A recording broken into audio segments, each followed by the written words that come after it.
All right, welcome to another deep dive with us. Today, we're going to be talking about some pretty wild biblical mysteries. Yeah. And some of these you might not even have heard of. So, I'm off of a YouTube video. It's called Los 7 Misterios Más Inquietantes de la Biblia. Yeah. And it's from the channel Dross Rotzink. And of course, it's in Spanish. So we'll be kind of translating, summarizing, and analyzing everything for you today. But to give you a taste, we're going to be talking about things like, is there a Shakespeare connection to the King James Bible? What about a fifth horseman of the apocalypse? And even a scientific theory about how Sodom and Gomorrah were destroyed. Fascinating. Yeah, so let's just jump right into it. Yeah, it's interesting how these mysteries are kind of tied into, these figures and events that everybody knows, even if they're not, religious. Right, exactly. Like they've permeated culture. Yeah, exactly. So this first one, this Shakespeare theory, basically it says that Shakespeare himself might have helped translate the King James Bible, and the supposed evidence for that is in Psalm 46. Yeah, so Shakespeare's 46, the year the King James Bible was completed. And then if you count 46 words, forward from the 46th word in the psalm, you get shake. And if you count 46 words back, you get spare. Wow. Put those together and you have Shakespeare. What? That's insane. What do you think about that? Well, the theory actually first came about in 1902, so, it's a fun idea. Yeah. But it's more likely a tribute to Shakespeare from one of the translators. Shakespeare was known to love the Psalms and maybe, did it as a birthday gift, a little nod. Wow, a secret message in the Bible. That's something else. Yeah. But this idea of hidden meanings and interpretations kind of makes me think about another mystery that was in the video, and that's the destruction of Sodom and Gomorrah. The cities, infamous for their wickedness, consumed by fire and brimstone. Right. And that story is actually where we get the term sodomy from. Oh, wow. So, it just shows how these narratives, they really permeate, language and culture. Right. But while the Bible says that the cities were destroyed because of God's wrath, there's actually another theory out there based on some archaeological evidence. Yeah, some scientists actually believe it could have been a meteor airburst. What? Yeah. So think about like an explosion 1,000 times more powerful than the Hiroshima bomb. That would instantly kill like 8,000 people. And the evidence suggests that this could have happened around the same time as the biblical account, in the same location. Yeah, and the video goes into some pretty crazy detail about the effects that something like that would have, like instant blindness from the flash. The heat would be so extreme that metal would be melting, wood would be bursting into flames. It sounds terrifying. It does. And, it brings up some interesting questions, like, does this scientific explanation take away from the biblical narrative at all? Or is it just another way of understanding it? Yeah, that's a really good question. And this idea of multiple interpretations, I think, it also applies to another mystery that we're going to talk about, and that's the horsemen of the apocalypse. Oh, yeah. Most people are familiar with 4. War, famine, pestilence, death. Yeah, the iconic Quartet of Doom. Right, exactly. But the book of Revelation, where this imagery comes from, actually mentions a 5th horseman. Oh, really? Hades. That's right. And in the New Testament, Hades can refer to the abode of the dead, but also the god of the underworld himself. Right. And that later became, synonymous with hell. So it's not just death riding in, but it's like the whole concept of hell right behind. Right. Why do you think that this 5th horseman is left out so often? Maybe it's because the image is just too scary. Like if you add Hades into the mix, it makes the whole prophecy like that much more dreadful. This feeling of finality that it's like almost too much to bear. Yeah. It makes you wonder what other details or nuances are we missing when we interpret these ancient texts, right? And speaking of overlooked details, there was something brought up in the video that I never really thought about before, and that's how the Bible talks about hell itself. I think most people imagine like a fiery underworld filled with demons, eternal torture. Yeah, it's a common misconception. Yeah. Largely influenced by, depictions like Dante's Inferno. Right. So what does the Bible actually say about hell then? It's more complex than people might think. So the words often translated as hell, that's Sheol in the Old Testament, and Hades in the New Testament, they originally referred to the collective grave of humanity. What? Yeah.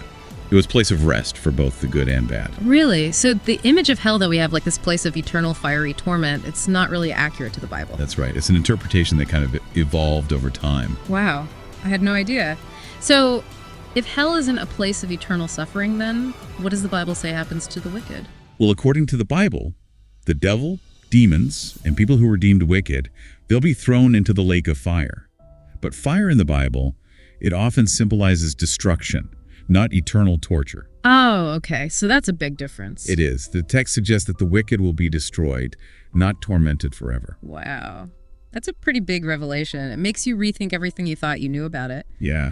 You know, this whole conversation makes me think about another really unsettling mystery from the video, and it touches on the harsh realities of ancient warfare. You know, sieges. Imagine a city under siege, supplies cut off, people trapped inside, no escape. Yeah, sieges were brutal. You know, starvation, disease, thirst.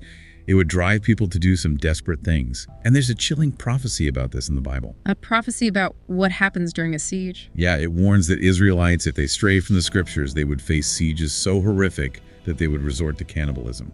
Oh my gosh. Is it actually in the Bible? It is. Deuteronomy 28:53. You will eat the fruit of your womb, the flesh of the sons and daughters the Lord your God has given you. That's a horrifying image. Did that actually ever happen? Sadly, there is evidence that it did. The Bible talks about the siege of Samaria, where mothers, driven to starvation, they made pacts to eat each other's children to survive. There's even a story about a mother who, after consuming another's child, she refused to give up her own son. And she appealed to the king, who was horrified by what was happening. That is so sad. It's hard to even imagine to think that something like that actually happened. And tragically, archaeological evidence supports that cannibalism did occur during sieges in biblical times. It's just a chilling reminder of how brutal ancient warfare was, and a very literal fulfillment of that prophecy. Yeah. Okay, let's take a moment. Oof. Yeah. That's, we covered some heavy stuff so far. This next mystery, though, I think a lot of people will find very familiar, even if they're not particularly religious. The beast and the number 666. Yes. Arguably the most famous and intriguing biblical figure after Jesus himself, the Antichrist.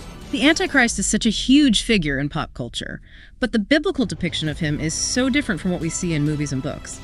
So tell us, what does the book of Revelation actually say about the Antichrist? It describes him as a 7-headed, 10-horned beast that rises from the sea.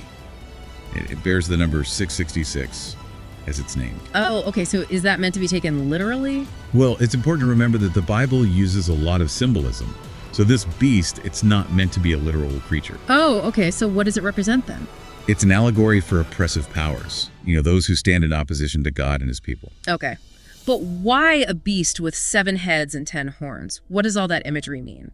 Well, the number 7 in the Bible often represents completeness or perfection. So the 7 heads could symbolize the beast, like vast power and influence. And the 10 horns could represent 10 kings or kingdoms that are allied with this oppressive power. That's interesting. So it's like the 666 beast. It's not a single person or entity. It's a representation of like oppressive forces throughout history. Exactly. And that's perhaps why the fascination with the 6666 beast endures.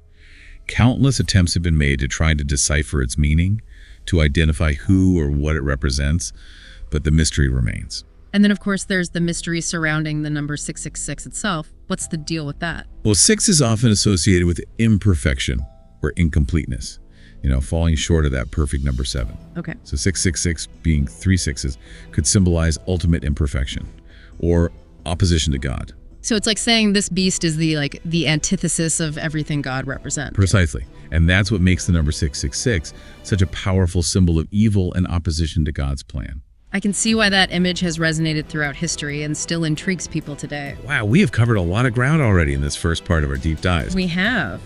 And it seems like every mystery we uncover leads to, even more questions. That's the beauty of exploring these biblical mysteries. There's always more to discover, more to ponder. Yeah, it really speaks to, the enduring power of these ancient texts. I mean, Yeah. There's a reason why these stories and these figures, they still kind of fascinate us, centuries later. So like you're peeling back layers of meaning with every new insert, Right. And speaking of layers, there's another aspect of the 666 beast that we haven't really talked about yet. So the book of Revelation, it describes a prostitute named Babylon riding the beast, drunk on the blood of saints. What do you make of that imagery? Oh, it's pretty vivid and unsettling, that's for sure.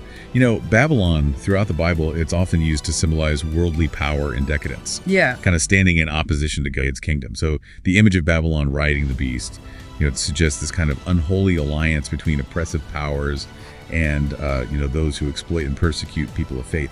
Yeah, it paints a picture of like the world gone astray, right? Seduced by power, materialism. It makes you wonder if that symbolism kind of resonates with, certain things that are happening in the world today, certain events or trends.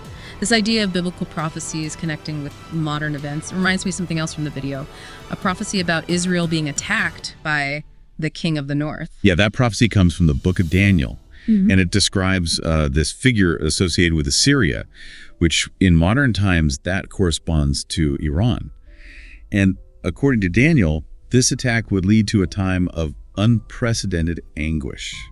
And the video points out that, the location that's mentioned in the prophecy, it aligns with like the current conflicts in the Middle East. Kind of unsettling to think about. Do you think these ancient prophecies could be relevant to what's happening in the world today? It's a very interesting question for sure. I think whether you interpret these prophecies literally or symbolically, they can offer, some valuable insight into the cyclical nature of conflict, the human tendency towards violence, oppression. They kind of remind us that these struggles for power and the consequences of those struggles, they've been playing out for centuries. That's a pretty sobering thought. All this talk about prophecy and the end times, it often leads to questions about, what happens after death? We talked about the common misconceptions of hell, but we haven't really gone into what the Bible says happens to the good. What's the biblical concept of heaven? That's another area where pop culture, tends to oversimplify things. The Bible doesn't describe heaven as some ethereal, cloud-filled paradise, where everybody sits around playing harps. It talks about a new heaven and a new earth, a transformed creation where God dwells with his people and, perfect harmony and righteousness. So it's more about a restored creation than some, far-off celestial realm. Exactly. It's about a fundamental transformation of the world, as we know it. A place where suffering, injustice, and death, they no longer exist. That's a powerful image. It's interesting how these biblical mysteries, they kind of challenge our preconceived notions and force us to re-examine our understanding of these concepts. Speaking of challenging notions, let's go back to that last mystery from the video. The fifth horseman of the apocalypse, Hades. We touched on it a bit earlier, but I think it deserves a bit more exploration. What do you think is the significance of Hades being included in the book of Revelation? I think it serves to kind of heighten the sense of finality and judgment that's associated with the end times. The four horsemen, war, famine, pestilence, death. They represent these devastating consequences of human sin and rebellion. But when you add Hades to the mix, you bring in this element of spiritual judgment. The consequences for those who reject God's grace. It's like it's saying, the end times aren't just about physical destruction. It's about this separation, between those who are saved and those who are condemned. Exactly. And it makes the prophecy even more terrifying because it suggests that the ultimate fate of humanity, it's not just physical death, it's eternal separation from God. Man, that's a chilling thought. Makes you wonder why this fifth horseman is omitted so often from, popular depictions of the apocalypse. I think maybe it's just because it's too frightening to think about, the idea of hell itself riding alongside death. Yeah. Maybe it's just too much for some people. Yeah. It certainly adds another layer of complexity and terror to the prophecy. This whole conversation about the horsemen and the end times, it makes me think about some of those other prophecies we were talking about, like the prophecy about cannibalism during sieges and the prophecy about the king of the north attacking Israel. Do you think those prophecies could be connected in some way?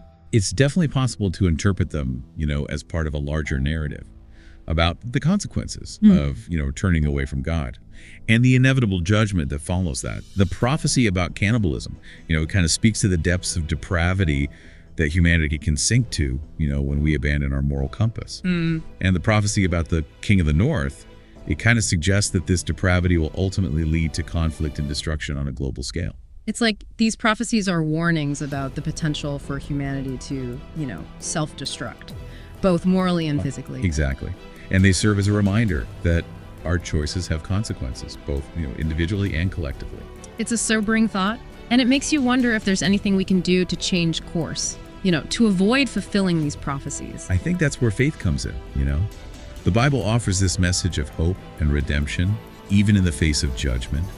It's a reminder that even though we may stray from the path, there's always a way back to God's grace and mercy. That's a message I think we could all use a reminder of, especially when you consider, the unsettling nature of these biblical mysteries. But that's what makes these mysteries so compelling. They challenge us to think deeply about our beliefs, our choices, and our ultimate destiny. Yeah, it's amazing how these biblical mysteries can spark like such deep conversations. They really make you think about the big picture, the forces at play in the world, both seen and unseen. Yeah, they do. And I think that's part of what makes them so enduring. They tap into something like primal within us, this fascination with the unknown, this desire to understand the forces that shape our lives and destinies. As we've been discussing these mysteries, I've been thinking about the source material itself. This YouTube video from Dross Rotzing called Los 7 Misterios Más Inquietantes de la Biblia, which translates to the 7 most unsettling mysteries of the Bible. I'm curious, what do you think makes these mysteries so unsettling? Well, I think it's the way they challenge our assumptions and force us to confront some uncomfortable truths about ourselves and the world around us. For example, the prophecy about cannibalism during sieges. That's not just a disturbing story. It's like a stark reminder of how far gone humanity can get in times of desperation. It forces us to confront the darker aspects of human nature. That's a really good point. And then there's the mystery surrounding the fifth horseman of the apocalypse, Hades. The fact that he's often omitted from popular depictions of the apocalypse kind of suggests that there's a level of denial or maybe even fear about the ultimate consequences of our choices. Exactly. We may be comfortable acknowledging the physical consequences of, war, famine, and disease. But the idea of spiritual judgment and eternal separation from God, that's something a lot of people just don't want to think about. It's like we're trying to sanitize the apocalypse, right? Make it more palatable for, our modern sensibilities. But the Bible doesn't shy away from these hard topics. In fact, it kind of suggests that confronting these uncomfortable truths is essential for spiritual growth. Oh, absolutely. And that's why these biblical mysteries, they continue to resonate with us. They hold up a mirror to our souls and challenge us to grapple with the deeper meaning of life, death, our place in the cosmos. It's a humbling experience, isn't it? It makes you realize that there's so much we don't know, so much that's beyond our understanding. But I think that's also part of the beauty of faith, the willingness to embrace mystery and to trust in something greater than ourselves. Well said. And as we wrap up this deep dive, I want to leave our listeners with a question to ponder. Do you think these mysteries are meant to be solved? Or is there power in their ability to challenge us, to provoke us, to keep searching, to keep questioning, keep seeking deeper meaning? That's a great question to end on. Thanks for joining us on this journey into the unsettling mysteries of the Bible. Until next time, keep exploring, keep questioning, and keep diving deep.